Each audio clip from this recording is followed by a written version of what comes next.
various locations via the miracle of Skype, it's the 40th anniversary season of the LTN Hour. Let's talk NASCAR with your host, Todd Bailing, co-hosts Brian Schmidt, PJ Noodleman, and producer Dangerous Dan Margetta. Call the show anytime at 414-421-7901. And now, the creator and host of the fastest hour in radio, Todd Bailing. So slow, there's absolutely nothing going on to talk about. Oh, well, that's not right now, that's for sure. Hello there, everybody. Todd Bailing in beautiful Linden Station, Wisconsin, joined by 2 out of my 3 partners today. Brian Schmidt over in Oostburg, USA. Hey, man. Morning. Ready to go racing at Michigan, the Irish Hills, a place I used to go to all the time for like 10 consecutive years. I went to that, and then we had some bad weather, and I said, I don't want to camp anymore. Enough of this. 4 inches of rain is enough. Dan Margetta over in St. Francis, Wisconsin. Hi, Dan.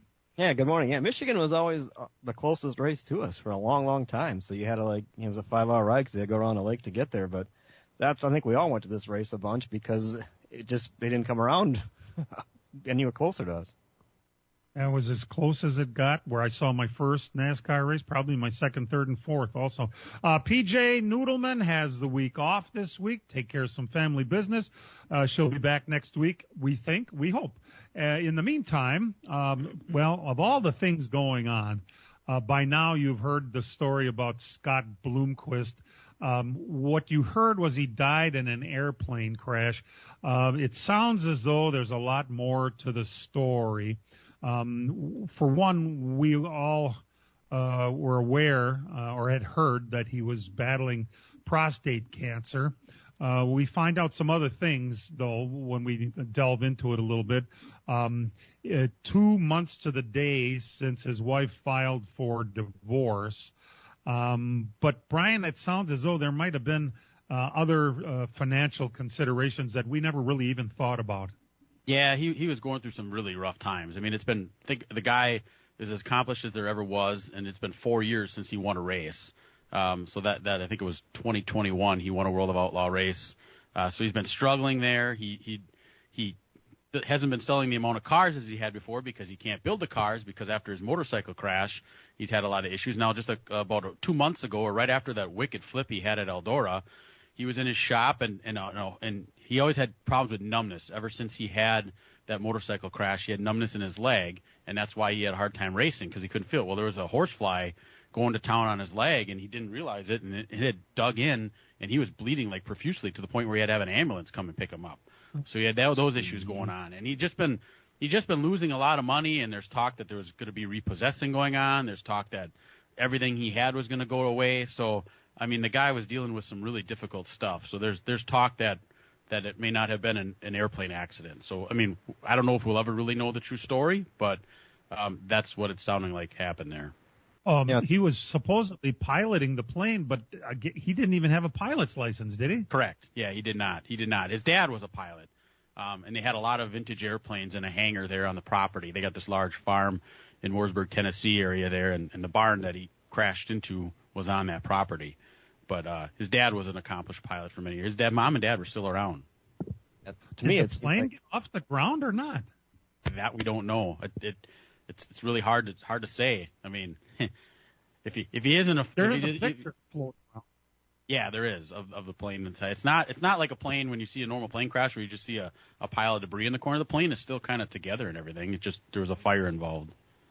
And he drove. I mean, it drove into the bottom of this barn. It looked a little bit like a 9/11 when that plane hit the Pentagon. It went in really low, and this one. The picture we saw, can we trust pictures we see anymore? It's hard to say. It's all conjecture. But at age 60, Scott Bloomquist led a very interesting life, both the most popular and the least popular driver at the same time. And, oh, by the way, former Cup Series driver, am I right? He raced on the dirt at Bristol one time. And I think I'm right about that. Truck Series. I don't think he was ever in the Cup Series. Yeah, you ran a couple times. That was at Eldora. And to me, it was just like it's kind of hit me kind of like when Earnhardt died, because he always seemed so tough. I mean, it was like, man, that guy went through so much and he always came back, and it was just tough to realize that he's gone now. I mean, the races we've been to, Brian, he was the show. I mean, the crowd reaction one way or another, boy. I mean, I'll never forget Cedar Lake in 2010 when he came back and beat Moyer, and the crowd was giving him the business, and he, what do you say? How do y'all appreciate that ass kicking? You all love me. Yeah, and then they boo him, and I know you love me. I mean, this guy, he was so much fun. The guy that I grew up going to these races, and a good friend of ours and a listener, Dan Fritsch, hated Bloomquist and was a Moyer fan. And it's always been Moyer versus Bloomquist. They're always going to be an argument to who is the best dirt late model racer in history. He was a Moyer fan, I was a Bloomquist fan, and we had so much fun going to these races. I mean, you remember going to Knoxville when Birkhofer beat him on the last lap when Birkhofer was retiring. The night before, Bloomquist was giving someone the business, and the fans just yell, put that bleep in the wall. And I mean, it was just, he was the show, and it was really sad to see the last 4 or 5 years where he just didn't have that. You're hoping that zero car would show up and he would be fast again, and it just was not there, and it was just so unfortunate to see.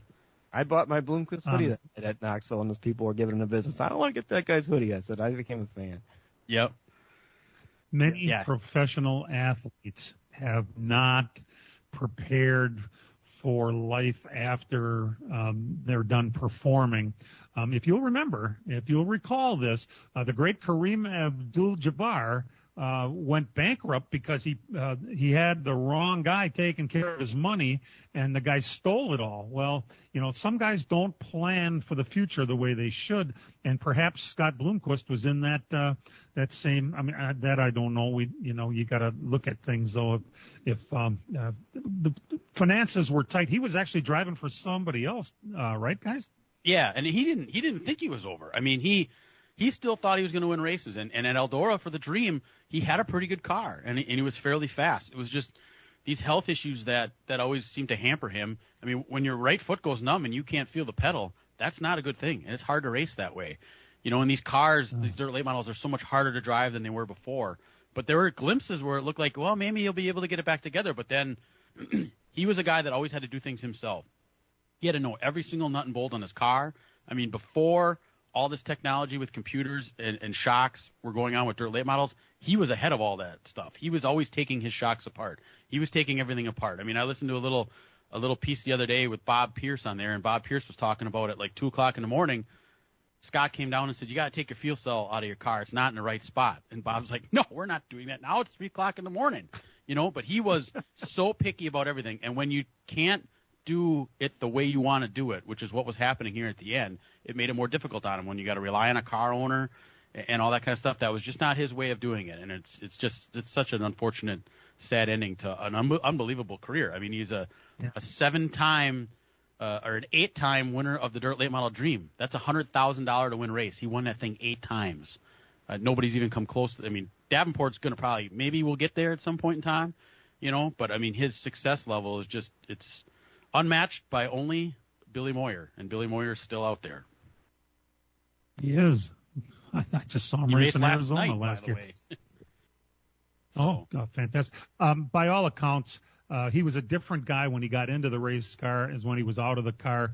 Nobody ever had any bad things to say about Scott Bloomquist if they ever met him. He was just a spectacular guy to talk to and to deal with. And he turned into, he put on his black cape when he got into the race car. And some people love that kind of stuff. Some people don't. Either way, one of the all-time great race car drivers that ever lived. Passed away this week at the age of 60, and our best to his family.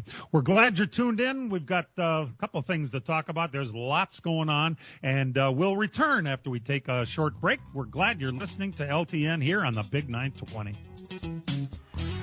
Get ready for the return of IndyCar to the Milwaukee Mile. The NTT IndyCar Series returns to Milwaukee August 30th through September 1st for the Hy-Vee Milwaukee Mile 250s weekend. Don't miss the first IndyCar event at the historic 1 Mile Oval since 2015, featuring an NTT IndyCar Series doubleheader with races on both Saturday and Sunday. Check out the free fan fun zone with live music, great food, and family fun all weekend long. Get your tickets now at wistatefair.com and join us for a Labor Day weekend celebration at the Hy-Vee Milwaukee Mile 250s. As a growing manufacturing company, we needed security solutions. We chose Bonafide because of the services they offer, pricing, and trusted reputation. But it's their outstanding service and support that convinced us we made the right choice with Bonafide.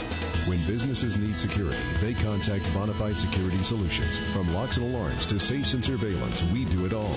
We are Bonafide. We protect what you value. For your free security survey, call us today or visit bonafidesafe.com. It's almost time. 25 seconds and counting, and the sprint is on from the Wisconsin bench. The Badgers return to the game August 30th. As they grab Paul Bunyan's axe, and they'll take it back to Madison, where it belongs. Milwaukee's home for the Badgers is 97-3 the game. Can you believe it? The playoffs are about to begin in the Truck Series, and it all gets started a week from today at the Milwaukee Mile. Our favorite promoter, Bob Sargent, joins us right now. Bob, the excitement's building pretty much, and I would imagine you guys are ready to go. Oh, yeah. Yeah, we're all ready to go. Cars you hear in the background. We're racing ARCA at Springfield, Illinois today, so, yep. We're all ready to go next week. When Springfield, looking forward to it. Yeah, I would think. I remember the day when Springfield used to be the race right before the USAC stock cars come to the Milwaukee Mile. They would show up. They were still covered with. That was great times. Yes. So, Bob, how are things looking for next weekend? Everything, ticket sales doing good? People can still get tickets? What does the week look like? A huge doubleheader event. Yeah, we do. You know, we're looking forward to the LaUna NASCAR trucks Craftsman trucks on Sunday, and the Sprecher 50 for the ARCA cars. So we got a doubleheader, and there are plenty of tickets available. You know, it's a big grandstand, and we want to invite everybody that can get them in advance still this week. They can get some at Menards, or there'll be plenty available at the gate on Sunday. Menards, that's cool. Now, looking forward here, there's been some, things going. There's been some schedules popping around where you see people leaking schedules of NASCAR and this and that. And how are things looking? We have the race next weekend. Is this something that looks like the truck race? We could probably have it back again next year. Well, where are the talks on with that? Yeah, the talks are ongoing. There'll be a lot of serious talks this week coming up, so hopefully have some announcements by next weekend. And just looking for dates that'll work for everybody and the normal schedule moving around stuff. So we're very diligently working on all that. Well, that's awesome. So fans can get them at Menards, and they can get them at State Fair Park. And let's not sleep on ARCA. I mean, ARCA this year has had some really great races. I mean, I've watched a lot of them. You don't have like total domination like you've had in years past by one particular car. The ARCA series is really competitive, so fans should really be encouraged to get out there right away for that ARCA race at noon, correct? Oh, absolutely. It has been competitive. We've got some females, a lot of diversity in this group, and some veterans, some rookies. So the ARCA cars just put on a heck of a show. Just left Michigan again yesterday, and now they're going to the dirt today. And you know what? They're looking forward to the mile at Pavement Mile at Milwaukee. Milwaukee's got so much history. These teams and drivers just really enjoy coming there. Yeah, and that's a big deal for them too. Especially the ARCA cars run a race track like Milwaukee, and even though the trucks, they're kicking off their playoffs again. It's ramps everything up that way, being a playoff race and the first one. I think that's going to have some excitement for that truck field, and especially here for our hometown guy. I mean, like Ty Majeski, this race that he should run well in. Seeing as he won at IRP, which is kind of similar just a few weeks ago. So I think that's a lot of excitement going to that way. You can come see a hometown guy in the playoffs. Well, yeah, absolutely. A hometown guy that's kind of due. I mean, he does great at these races, and obviously, you know, he's hungry and eager to get this championship, and hopefully he can do good at Milwaukee and keep going for the championship. Anything else on the horizon at the Milwaukee Mile, Bob? I'm, looking forward. We have the IndyCar deal that the State Fair Park is putting on. Has there been any other, looking into your crystal ball of things that you would want to do at the Milwaukee Mile going forward? Well, we're always entertaining doing some racing there. I mean, the state's done a great job putting money into the facility, safety, and things that needed done, just a age factor, and they've done a good job keeping that up to date. So, we're looking at anything we can run there. There's some other series of cars possibly, so we're looking at all that. Bob, we're looking forward to seeing you again next weekend. We're looking forward to having a great crowd and got our fingers crossed for perfect weather. The Truck Series gets started in Milwaukee next weekend with the playoffs, and we're charged up and ready to go. We'll see you then. Okay, thank you. You bet. Bob Sargent, the promoter for the Milwaukee Mile truck race coming up next weekend. Big weekend. It'll be a lot of fun, that's for sure. There's been, we could just jump right into telling you all about Richmond, but I'm sure by now you've seen it and heard it all. The only thing left is to give you our expert analysis of what it all happened. Austin Dillon was going to win that race if it wasn't for Ricky Stenhouse, who for one reason or another lost his mind yet again and took out a car not racing with him and Ryan Preece and caused a late race caution, which brought out a possibility that Joey Logano could win the race. So on a late race restart, Austin Dillon and Joey Logano line up next to each other, and what went through my head was, Joey Logano is a better race car driver than Austin Dillon is, and if I got money on this thing right now, it would be silly to put it on Dillon. It's all about Logano, and he goes ahead, and fair and square gets ahead of Dillon, and he's on his way to the win until we're on a white flag lap, going through 3 and 4, and Dillon 32nd in the points, no other way of getting in the playoffs than to win a race, absolutely dive bombs and gets into Logano, spins Logano, and then as Hamlin takes advantage of the fact that Dillon scrubbed speed off when he hit Logano, is going to pass him, Dillon turns Hamlin into the wall also and goes on to quote-unquote win the race. And, boy, the screen. I got to tell you, first of all, like many fans, the last guys you are going to have sympathy for are Joey Logano and Denny Hamlin, because they have done it, perhaps not as ugly as Dillon did, but those two have done it many times. I think back to when Joey Logano did the exact same thing to Matt Kenseth at Kansas to get to move to the next round of the playoffs, and that was perfectly okay. He never apologized. He never took blame, nothing. And what happened was he got the ultimate penalty when Matt took him out of the playoffs completely with a kind of a Dillon-esque move that he did at Martinsville. So here we are, NASCAR. If anybody out there thinks that NASCAR didn't absolutely love this, you're not paying close attention, Brian. I think that this is exactly what NASCAR wants. Yeah, I mean, this is the type of box that they put these guys in.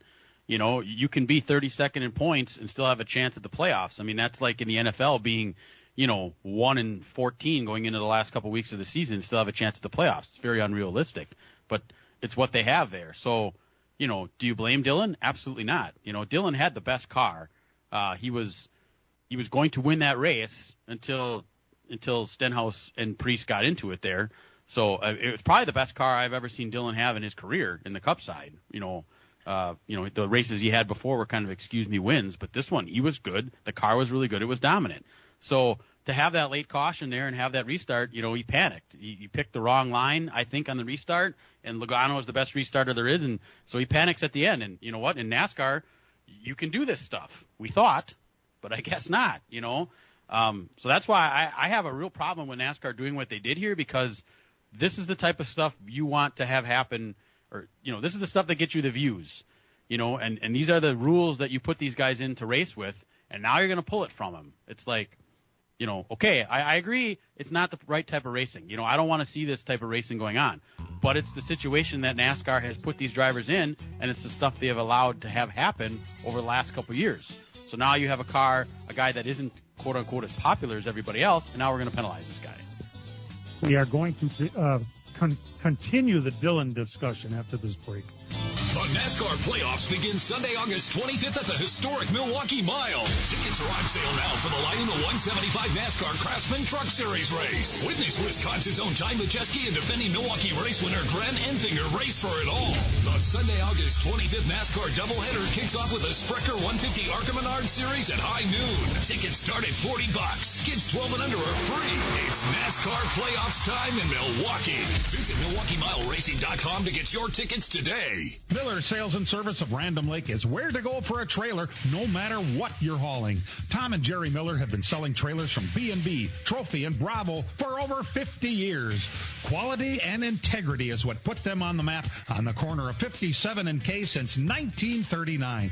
Home of the number 89 dirt and asphalt cars of Brad Miller. That's Miller Sales and Service. It's where to go for a trailer, just 20 minutes north of Milwaukee. Call them 920-994-4358. The summer heat is on, and PMF Landscape Supply in West Bend has everything you need with fresh mulch arriving daily. From premium hardwood mulch to hemlock and pine bark to EnviroMulch in red, gold, chocolate brown, and black colors. PMF also has a large variety of decorative stone and granite, as well as field stone, topsoil, and compost. For all your landscaping needs, visit PMF Landscape Supply, 5470 River Road in West Bend. Call 262-338-8800 or visit pmflandscape.com. Friends of racing for many years. PMF Landscape Supply in West Bend.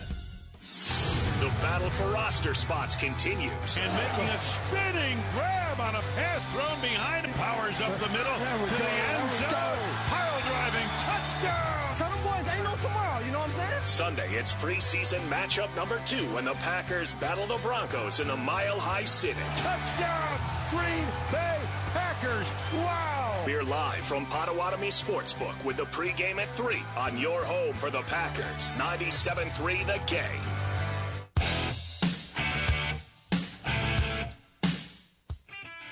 And welcome back. Glad you could join us. So we're in the middle of the Austin Dillon discussion here. After Joey Logano was hunged on the last lap, personally, you can't. He had it won. He did everything right and was taken out in a cheap manner. So what happens is he's going to lose his absolute mind and go through the pits and do burnouts. Where did you think that was going to get you, Logano? You're old enough and experienced enough, and as a couple of time champion should know better than to do burnouts to show your displeasure. I basically think that $50,000 wasn't enough there. You should know better. I don't know what you guys think of that, but $50,000 is a pretty hefty fine, I guess. Yeah, it is, but you just gotta. You can't do that on pit road when there's people around. I mean, I realize that the safety situation is a big deal, and people shouldn't be running across pit road with cars coming down or either. That's something we got to address going forward too as well. But you got to be aware of your surroundings. I know you're mad. It could go bad so bad in a hurry if things went wrong there. And I think you just got to use your head in that kind of situation. This whole thing is kind of it bugs me all around because I don't like when people take the leader out and win a race. And I get that's what you want them to do, and they have to do something there because you can't have a guy coming, 5-6 car lengths back going into turn 3 and just punting the guy to win. I know you compared it to Joey Logano and Matt Kenseth at Kansas, but that really wasn't the same. Joey was right on his bumper, and Matt was kind of blocking him. I mean, he touched him and he turned him, but he didn't just blast him like from that far back. Like this, right? But we've seen this in ARCA nonstop, Dan, right? I mean, we see this we see this kind of product where kids just punt other kids, race after race after race after race. So it's something that has become quote unquote accepted, I guess. That's where I seem to see it.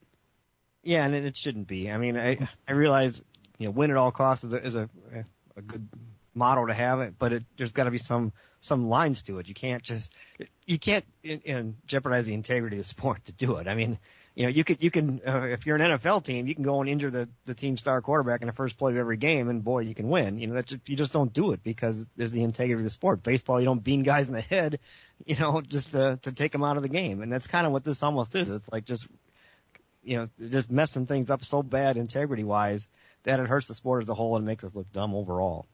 So I guess now the ultimate question is, what is the line now? I mean, is this so? What did we use as the criteria to decide that you've crossed the line?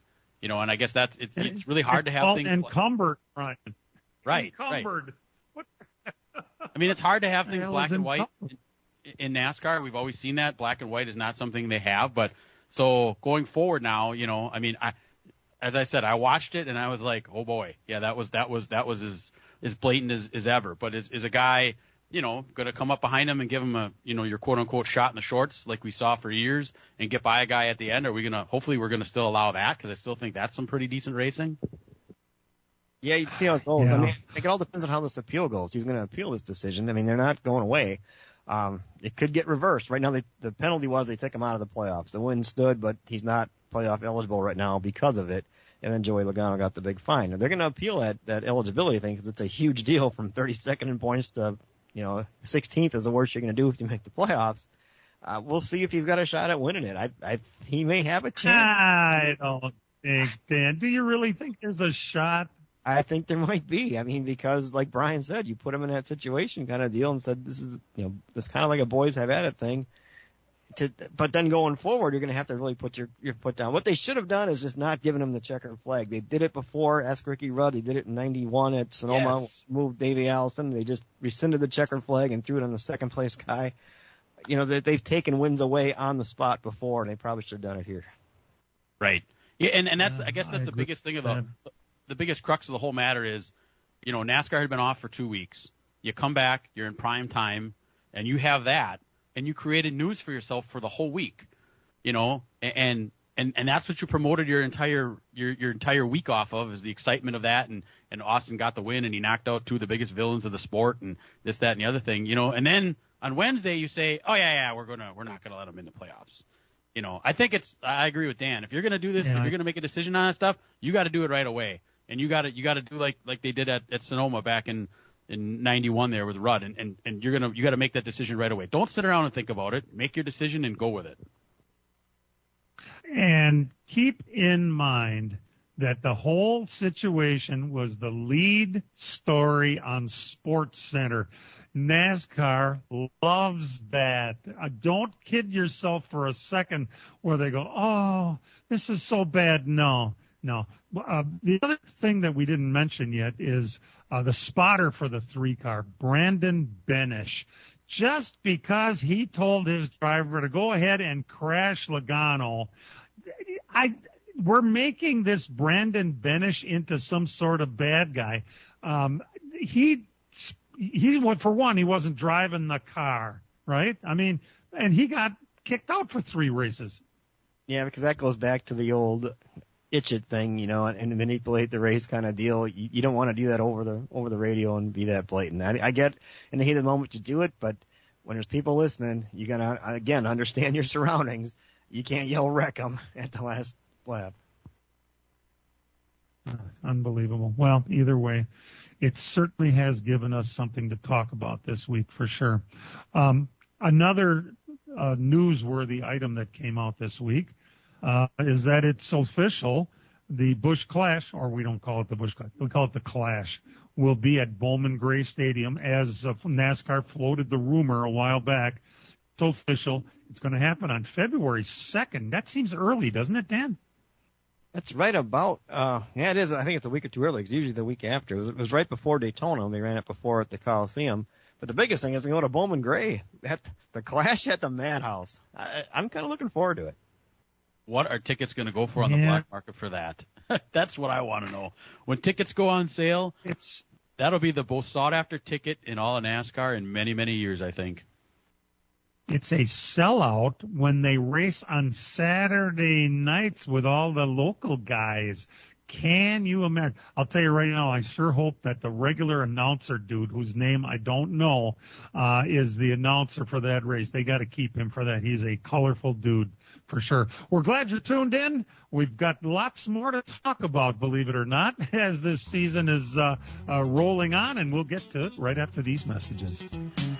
Get ready for the return of IndyCar to the Milwaukee Mile. The NTT IndyCar Series returns to Milwaukee August 30th through September 1st for the Hy-Vee Milwaukee Mile 250s weekend. Don't miss the first IndyCar event at the historic 1 Mile Oval since 2015, featuring an NTT IndyCar Series doubleheader with races on both Saturday and Sunday. Check out the free fan fun zone with live music, great food, and family fun all weekend long. Get your tickets now at WIStatefair.com and join us for a Labor Day weekend celebration at the Hy-Vee Milwaukee Mile 250s. As a growing manufacturing company, we needed security solutions. We chose Bonafide because of the services they offer, pricing, and trusted reputation. But it's their outstanding service and support that convinced us we made the right choice with Bonafide.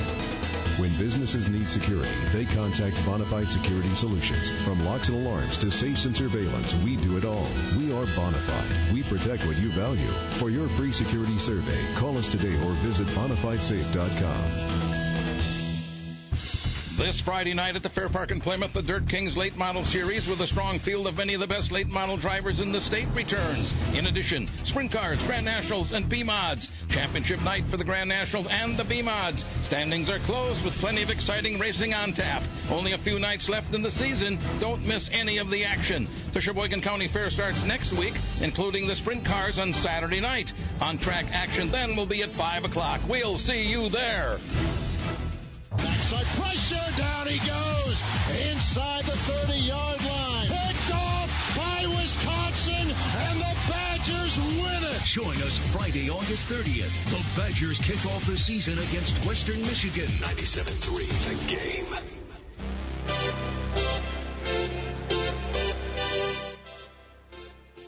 All right, well, locally, it's a kind of a big story that we have been keeping a close eye on the career of Sam Mayer, formerly of Franklin. Unfortunately for Sam, and it was announced that he's going to drive number 41 Haas factory team Xfinity car this year. If there's anybody out there that thinks this is some kind of promotion for Sam Mayer, think again. It is not.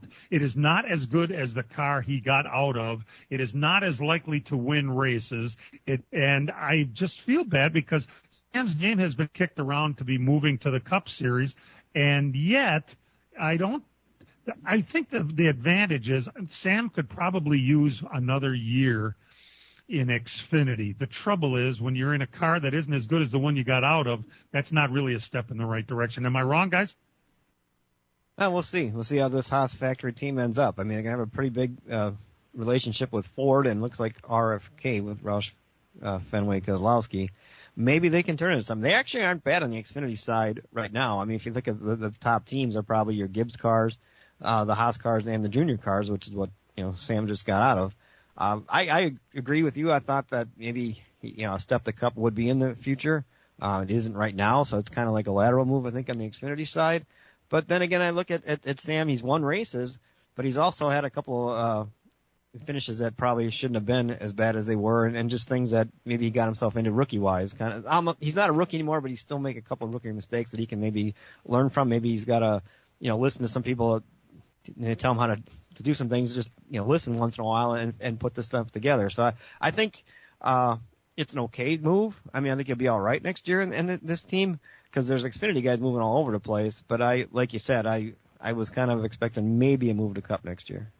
I kind of like the fact that he's going to stay in the Xfinity Series because I think he needs to build some consistency. Yes, he's a 6-time winner in the Xfinity Series, which is great. Was in the championship 4 last year, but even when he was in the 4 last year, he was kind of like happy to be in the championship 4. He didn't really seem to be a threat to win that championship. So now, he'll get another shot. He's got this year. You have to finish it out and see what he can do. But I mean, the amount of DNFs he has are mind, it's really eye popping that it's either he kind of wins or he doesn't finish. And you really need to get that consistency level back, and you need to get yourself out of situations where you're going to be taken out. I mean, I know a lot of them, like yesterday too. It wasn't his fault. He had nothing to do with it, but it still consistently happens all the time. So I don't think you're ready to move up to the Cup Series when that's the type of things that are constantly happening to you. So, hopefully this will be a good move. And, Cole Custer won the championship last year. So for us to say that isn't as good as a team, hey, they're the defending champions of the Xfinity Series that Haas factory team is. And now you get all the outside noise out of the way, and you know that this is a team that's going to be around. Maybe it'll be a team that'll be a front runner in the Xfinity Series next year, and Ford hopefully will get themselves back to where they belong on that side. And you go from a 4 team to a 2-car team, like a 1 teammate. And Sheldon Creed right now, that's it. He doesn't have, 3 other teammates like he came from. Right. Guys, think about this. A byproduct of this move is the fact that Sam Mayer is now moving from Chevrolet to Ford. And he just could end up, down the line staying with Ford and moving into, say, for instance, a third Roush Fenway car. I mean, it's a possibility. There's a lot going on, these days. If you have nobody paid close attention, it sounds like Roush is going to get Kroger, the Kroger Corporation, away from JTG Doherty, even though they just signed Stenhouse to an extension over there. They're probably going to be losing their sponsor. What does this all mean? I mean, think about it. Roush now is going to be getting another sponsor, but they don't have another charter yet, and those other ones are still floating around, right, Dan? Yeah, they're still out there, the ones from the old Stewart Haas cars. I mean, only one was purchased right now by Front Row. They kept one of their own. Everybody says that 2311 and Trackhouse are vying for that last one available, but maybe Roush Fenway Keselowski puts their, hat in the ring for that charter as well if they got a sponsor to go with it and some funding for another car. We knew they were losing Kroger. Everybody kind of thought it was going to be steered toward Joe Gibbs, and it didn't go that way. It looks like it's heading towards the work, right? That was the Roush right now, right? So interesting to see. I mean, it was kind of interesting that Stenhouse signed the extension after they lost the sponsor. He did that after the sponsor left, and we were kind of like, why would you stick around there if you don't have a sponsor? So there might be something that's going on with that 47 car too, that behind the scenes we don't know about as well. A lot to still play out. Next week, the Front Row cars should make their announcement. They're supposed to do it this week at Michigan. They pushed it back to next week at Daytona. That's the 34 we know is already Noah Gragson. Todd Gilliland is there, but that one other car is open. We think it's the 36. It may change the number, but that probably will be announced next week. The big rumors out there is either Zane Smith or Chandler Smith. Zane Smith's with Trackhouse. He's a Chevy guy. They got to park him somewhere. Can he go to a Ford team? Would he leave Trackhouse and go to Ford as well? And what about Chandler Smith? He's in Toyota right now. Looks like he's on his way moving around out of the Gibbs organization. So a lot still out there. We'll know more next week. It just seems really strange. We have the day of more drives, and we have rides available, right? Yeah, it just seems that the days where these manufacturers try to hang on to their guys just doesn't seem to be anymore. For years you had Ford grabbing these guys, and we're going to keep these guys, and we're not going to let them go anywhere, and Chevy and Toyota. And right now, the landscape of it just seems to be like, if you can find a ride, you're just going to hop it. And these manufacturers don't seem to be interested, it appears anyway, in hanging on to these young talent like they did before. I think they like some of them. I don't know about all. I mean, I still don't think Ford's not happy about Briscoe going over to Toyota, to the Gibbs car next year. So I think there's still some of that. It's just that they probably just don't have the resources to keep them all. I mean, we have, like Todd said, there's a lot of drivers out there and not enough seats, which is kind of weird. It hasn't been that way for a while. And you're going to have to find places to put these guys because everybody wants to advance their own career. They don't want to sit on the sidelines anymore or even, run a lower series. I mean, look at Trackhouse. They got 4 guys and only 3 cars if they get that other charter. What they do with Shane Van Gisbergen and what they do with Zane Smith. I mean, both of those guys want to go forward. It's going to be hard to convince one or two of them, to take a year off on another series. And if the opportunity pops up, you can go somewhere else. Maybe they just go. Doesn't it seem odd to you guys that with 3 of the 4 teams at Haas going away in the Cup Series, that they would have had enough people there to keep a crew chief for Cole Custer next year, and that's not what happened. They went outside the organization, and they're hiring the lead engineer from the number 17 Roush car. Aaron Kramer is going to be the new crew chief for Cole Custer next year. Essentially a new team all the way around with a driver that's been there before and actually won a Cup race and a couple of championships in the Xfinity Series and a new team. So, interesting stuff, that's for sure. We got a lot more to talk about. We'll start with some results after we come back from this break. We're glad you're listening here on the Big 920. This Friday night at the Fair Park in Plymouth, the Dirt Kings Late Model Series with a strong field of many of the best late model drivers in the state returns. In addition, Sprint Cars, Grand Nationals, and B-Mods. Championship night for the Grand Nationals and the B-Mods. Standings are closed with plenty of exciting racing on tap. Only a few nights left in the season. Don't miss any of the action. The Sheboygan County Fair starts next week, including the Sprint Cars on Saturday night. On-track action then will be at 5 o'clock. We'll see you there. Spring is in the air, and PMF Landscape Supply in West Bend has everything you need, with fresh mulch arriving daily, from premium hardwood mulch to hemlock and pine bark to Enviro mulch in red, gold, chocolate brown, and black colors. PMF also has a large variety of decorative stone and granite, as well as field stone, topsoil, and compost. For all your landscaping needs, visit PMF Landscape Supply, 5470 River Road in West Bend. Call 262-338-8800 or visit pmflandscape.com.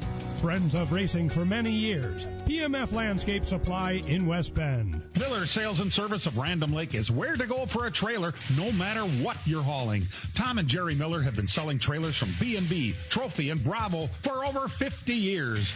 Quality and integrity is what put them on the map on the corner of 57 and K since 1939. Home of the number 89 dirt and asphalt cars of Brad Miller. That's Miller Sales and Service. It's where to go for a trailer just 20 minutes north of Milwaukee. Call them 920-994-4358. The MGG IndyCar Series returns to the iconic Milwaukee Mile for the Hy-Vee Milwaukee Mile 250s. See the rising stars of the Indy Next by Firestone and the NTT IndyCar Series August 30th through September 1st. The Milwaukee Mile 250s weekend is the perfect summer send-off. Get your tickets now at wistatefair.com.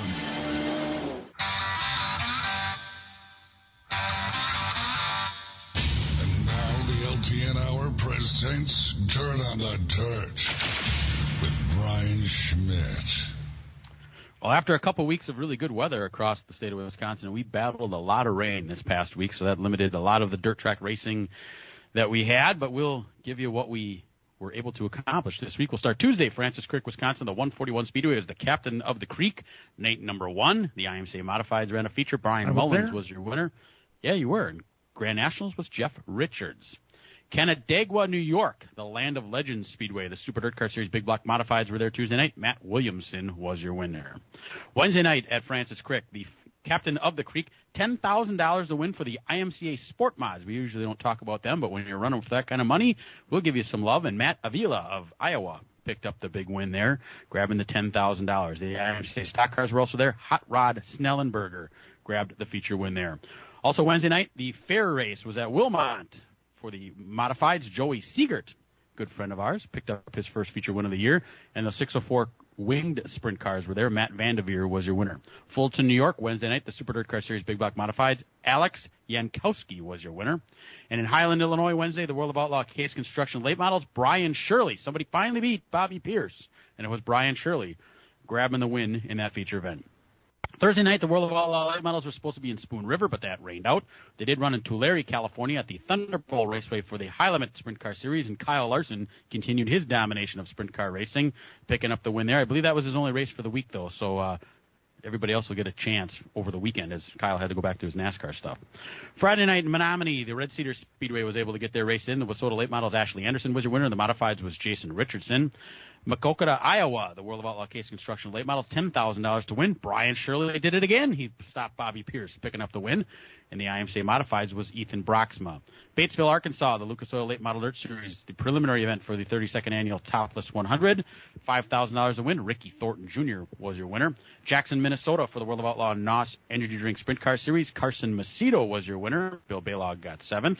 And in Hanford, California, Friday night, the King Speedway for the High Limit Sprint Cars, Tyler Courtney was your winner. Anything else I didn't mention Friday night? They had rain. Same thing goes for last night. Everybody had rain with the exception of Wilmot was able to get their race in, the IRA Sprint Cars. Greg Wilson grabbed the win. He used to run the All-Star Circuit Champions. Started 14th last night and charged his way through the field for the win. Really good race there last night at Wilmot. In the IRA Wingless Sprints, what's that? He ran Outlaws for a while. I saw him win an Outlaw race at Charlotte at the dirt track. Yes, he's been around quite a while, and he's been on the struggle bus. So his Victory Lane interview last night was very genuine, and you could tell it was quite emotional. So it's good to see guys like that are struggling grab a win, even if it is with the IRA when you're used to running with the top series. But IRA has some good paying races, so that was a nice one for him. In the IRA Wingless Sprints, Tyler Cuxhouse was your winner. Ashland was the only other Wisconsin track to get in last night. In the Wissota Modifieds, Andrew McKay was your winner. Fairbury, Illinois, the UMP Late Models, Mike Spatola was the winner, and Mike McKinney in the Modifieds. Springfield, Illinois, the Illinois State Fairgrounds Dirt Mile, where we talked to Bob from earlier today, where the ARCA Series will be running. The USAC Silver Crown cars were the headliner yesterday, and Justin Grant was your winner of that one. Jackson, Minnesota, the Jackson Motorplex for the World of Outlaw Sprint Cars. The Jackson Nationals, $25,000 to win, and Donnie Schatz grabbed your win. Maquoketa, Iowa, the World of Outlaw Case Construction Late Models, $20,000 to win last night. Brian Shirley made it 3 in a row. I was watching that race. Bobby Pierce had the lead with about 14 laps to go or so. He had a flat tire. Was unable to make his way back through the field. So Brian Shirley, 3 in a row in that Bob Cullen racing car. Good for them to get the win. In the IMCA Modifieds, Ethan Broxma was your winner. Benji Lacrosse made the trip over and finished second last night. And finally, the big money race of the week was in Batesville, Arkansas for the Lucas Oil Late Model Dirt Series, the 32nd annual Topless 100. $50,000 to win for that race. And everybody's probably thinking I'm going to say either Ricky Thornton Jr. or Jonathan Davenport or one of those names. No, Tim McCready in the Rocket House car got the win last night. You want to talk about an emotional victory lane? That one was. T-Mac has been in that car since late March, I think is when he announced it, was unable to get any wins so far all year, and they built a brand new race car that they rolled out last week. It's called the Rocket XR1.2, they call it, and that car was fast last night, and he grabbed the win. Really cool to see the old guys get wins like that, and he dedicated it to Scott, of course. Scott was a multiple-time winner of that Topless 100, so really cool story to see. Tim McCready grabbing his first win and $50,000 on top of it. That is everything for this week. And in pavement, starting last week at the Slinger Super Speedway, Zach Prunty won his second feature of the year in that 9 car. Friday night, at Madison, Ryan Goldade was your winner, and Zach Riddle, boy, has he been one of the greatest racers in the history of that racetrack, won yet another championship. And, of course, it behooves me to remind everyone, PJ tells me, it was a Toby car. At Golden Sands Speedway, Brady Bill won in the Pro Late Models, and Kendrick Cryer won the championship.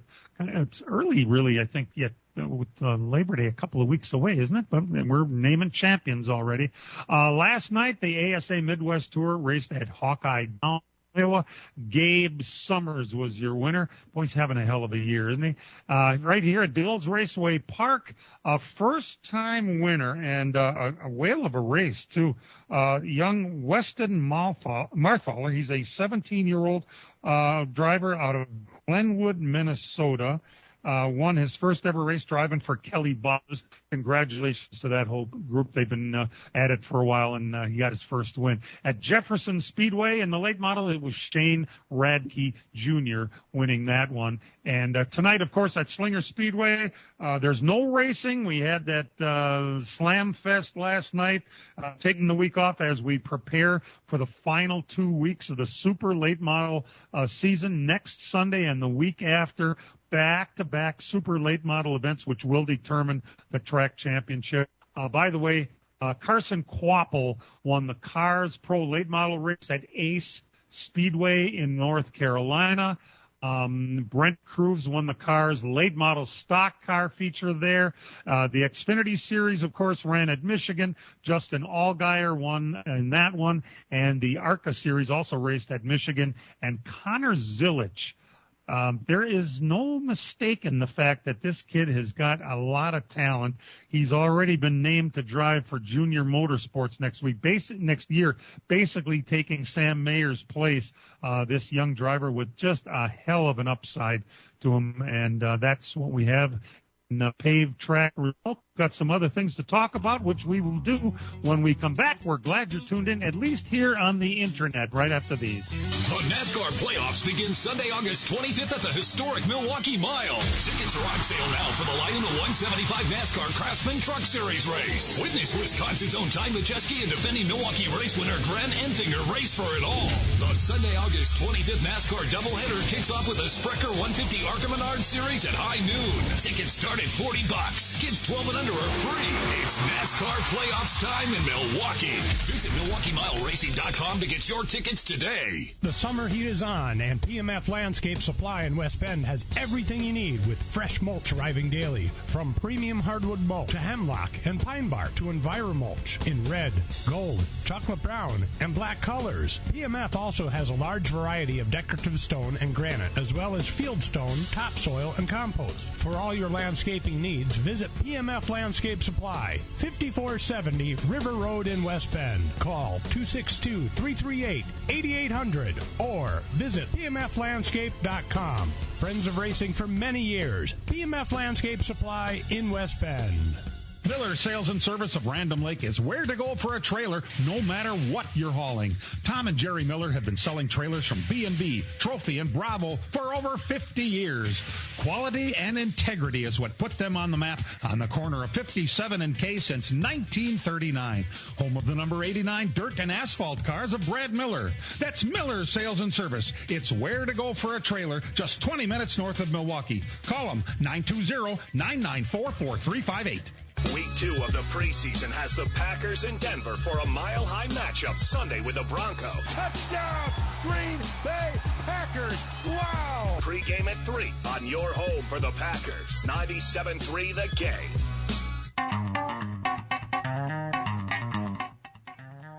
A reminder that the LTN podcast is available on iHeart and iTunes and all major platforms. Turns out it's a good thing because we're having issues with the big 920 today.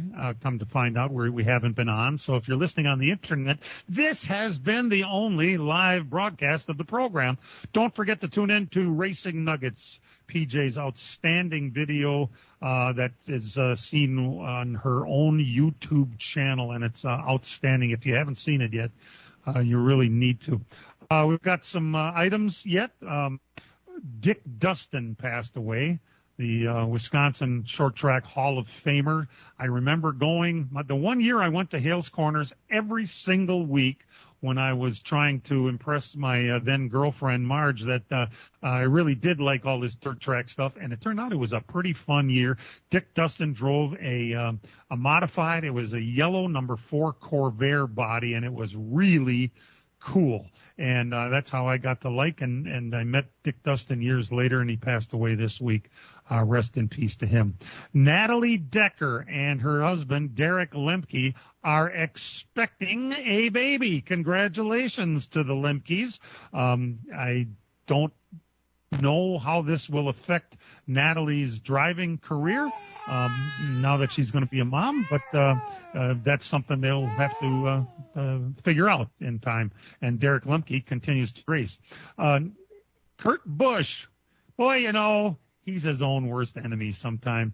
63 in a 45 zone while he was .017 on blowing on the thing. Come on, man. You can't be getting a DWI and a reckless driving combined. You're supposed to be better than that. It's just unbelievable.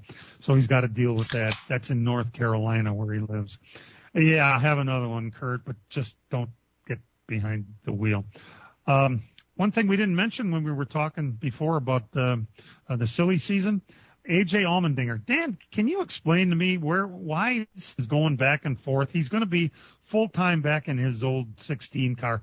Why did they give him a year off exactly? I don't know if they did or if he wanted it and just didn't want to, go back for a year and just run the Xfinity Series. But now he's back in Cup full-time, running that 16 car. So either they found funding to do it. I think funding might have a part to do with it last time too. Schedule hasn't been announced yet. Maybe we got more road courses on the way. Who knows? He's good there. Mexico City, remember? Yeah. I mean, maybe Montreal too. Who knows? So that's that way. But that leaves a 31 car open. I mean, Hemrick isn't signed for next year, and I think that's one of the seats that's out there. People are vying for that, and the 7 from Spire, and the front row car, probably your 3 that are open. The biggest rides that are open still. So we'll see where that ends up. But, pretty heavy rumor that Riley Herbst, due to all those wins he has accumulated in the Xfinity Series, okay, he only has 1, is going to be bumped up to the Cup Series next year. He's going to drive the 3rd 2311 car. Now, this is a rumor, but it comes from really good source. So, therefore, Riley Herbst, that car has been, the other cars were 23 and 45. They ran number 67. They've also this year run number 50.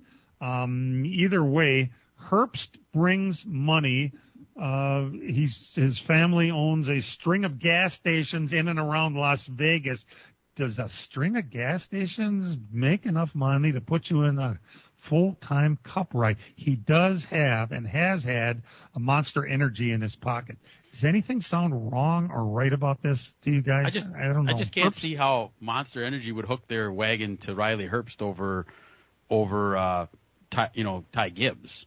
You think Ty Gibbs has a bigger upside than Riley Herbst, but it sure don't seem that way because you don't see Monster on Ty's car as often as normal. Is it Monster Energy money? Is it one of them shelf trade deals maybe? Maybe Monster Energy's on prime locations at the Herbst gas stations.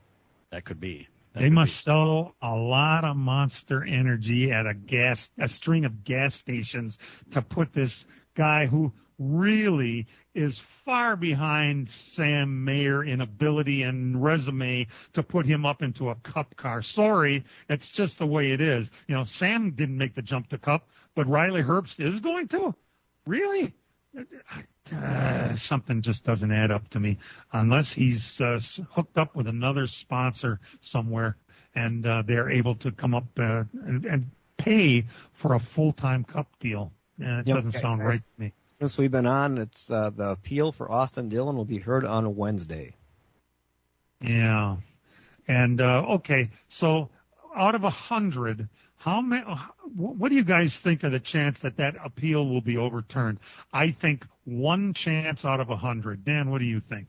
I'm going to a little bit more. I'm going to say like 20 out of 100. I think there's an 80% chance it stands and a 20% chance it gets overturned. Ooh. Brian, what are you thinking? I think it's dead on 50-50 because NASCAR really has to decide what do they want. Because they got a lot of views and a lot of pub and a lot of, especially when you take out 2 villains this past week. So what do they want? Do you want to keep that 3 car out of the playoffs? I don't know. I'm changing my, I said 1 out of, I'm saying 0 out of 100. I think it's slam dunk. You got to be kidding me. You're actually going to come up and try and overturn this decision. Then you got to think about the guy that's going to get knocked out. I mean, if they let that car back in the playoffs, someone's going to get knocked out because of it. I wonder who that'll be. There's a lot of guys in the bubble right now. Like Chastain's back there. Bubba Wallace is back there. I mean, that could come into play, and that guy's going to be pretty upset.